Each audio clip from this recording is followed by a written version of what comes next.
You're watching Coronavirus in Connecticut, a Face the State special report.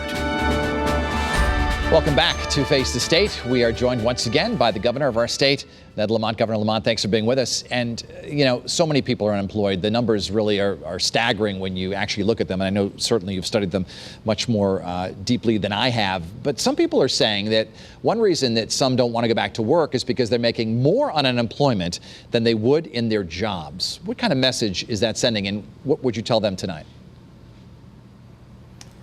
I'd say that the federal government was very generous with that $600 true-up on the unemployment comp claims. That's $600 on top of, say, $400 provided by the state. So that is generous, no question about it. Remember, it's very short term. It ends on July 31st. So my strong recommendation is don't just rely upon that. What you should do is when you can get back to work, get back to work. That's the long-term commitment. Even though the state has started to reopen, there are some people who've lost their jobs and can't go back to them because they don't exist anymore. And we received a few complaints from people who've filled out the forms online, done everything required of them, yet they're still not getting paid. Michelle was furloughed in March. She received the federal stimulus check but hasn't received unemployment. And she writes, I file every Sunday hoping to receive something, and yet months have gone by, still nothing.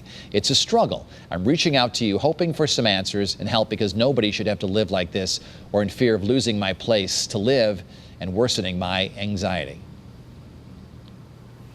Here's what I would do. I would send your email if you have similar complaints to what I just heard. Get them to WFSB. I'll get them to the Department of Labor and make sure we get somebody who can respond to you. I've heard these complaints for a while now, and I really want to take care of that. We have sent out well over 500,000 unemployment checks, or at least processed those. We've done about $1.5 billion in claims, but there's still some people who are getting left behind, and enough. Send it in, we'll get them responded to. Well, I appreciate that, Governor, and I know that our viewers are grateful that when you come on this program, they do get responses the next day, including that nursing home a couple of weeks ago. So hopefully we can help this woman, Michelle.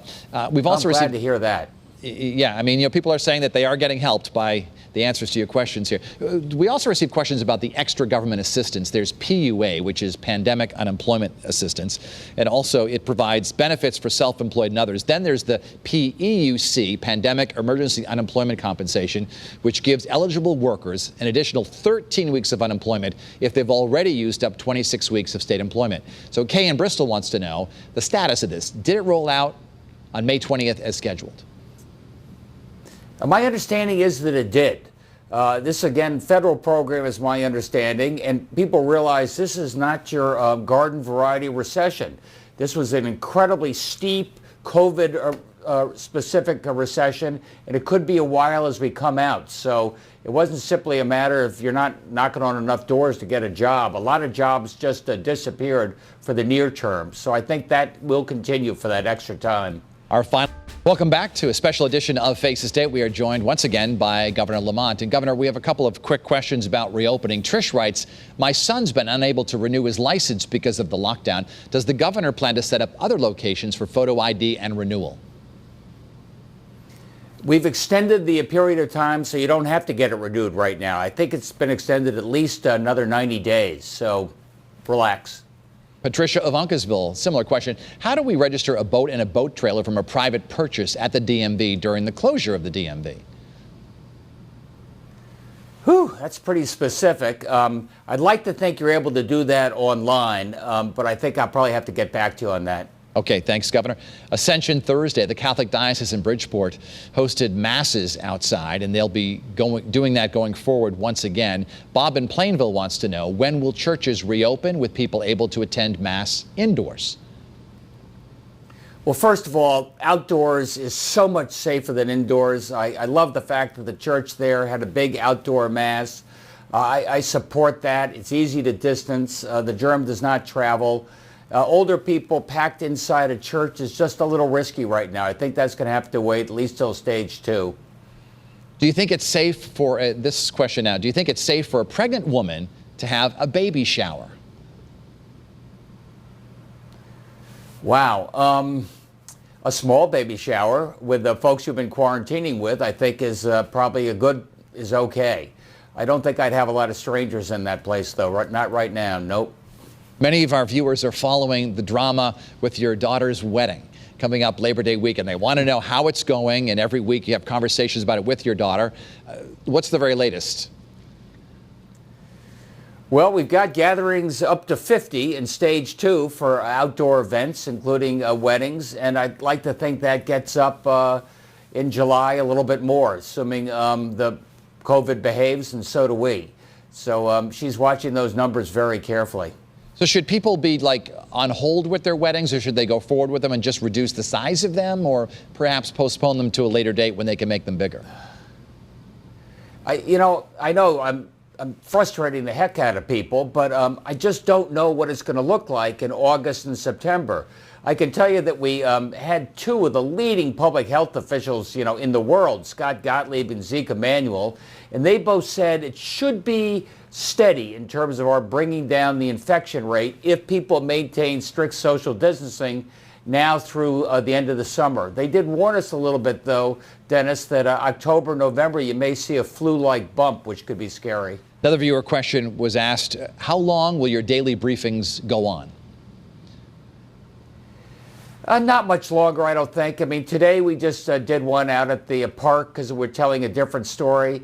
I think we started these a couple of months ago when every day we were riveted to what the infection and hospitalization numbers, seeing whether we had enough capacity to withstand the pandemic. We withstood it. I think we withstood it well. We kept going until we had our major reopening a day or so ago. So I think now we can ramp that back a little bit, but I'll still make myself very available because you got to explain to people what you're doing and why you're doing it. I have a question that I've been wondering about. State Supreme Court Justice Richard Palmer must retire next week when he turns 70. Will you sign an executive order to extend his term so the court won't be short a justice, or will you appoint a replacement and call the legislature into a special session to confirm that nominee? I know that Bob Clark has been working on this. We've got somebody in mind. Richard, the courts really aren't working that hard right now, so we've got a little bit of time to do this. So we're going to get a good replacement for a great justice. So he will leave his seat as of next Wednesday, correct? I think that's right. I have a picture that I want to show our viewers and to you. This is a picture that you tweeted a while back, and of course I saved it because it was too good to just let it pass. And with all due respect, Governor, you and I are looking a little shaggy these days with the lack of haircuts and things like that. And I wanted to ask you, some people miss getting their nails done, their haircut, their gyms, going out to eat. What's the thing you miss most during this whole shutdown? Well, first of all, if you're looking at those pictures, I want you to know Dennis was a hippie. I actually had a crew cut and was wearing a wig in that photograph. Well, I miss just getting back to some type of normalcy. I got to say, I'm as frustrated as other people. We've been cooped up a little bit. I sense and feel that. And I think we're making good progress. But the only reason we're making this good progress is because people are keeping their distance and wearing the mask. And so I'm afraid that's going to take a little bit longer. But it's frustrating for me as well. When you hear that we've received thousands of questions from viewers, they're still coming in daily. I get phone calls even. What does that make you think about how people are following this pandemic? Look, we did an hour every day on TV, and I think people watched it pretty closely because every day we're learning about COVID and telling you everything we know in the best way we can. We're trying to make decisions in terms of slowly closing down certain pieces of the service industry because we thought they were highly infectious 2 months ago. Now we're trying to explain our thinking as we reopen. A lot of these are judgments. It's not purely a scientific thing, but I think we're getting it pretty close to right.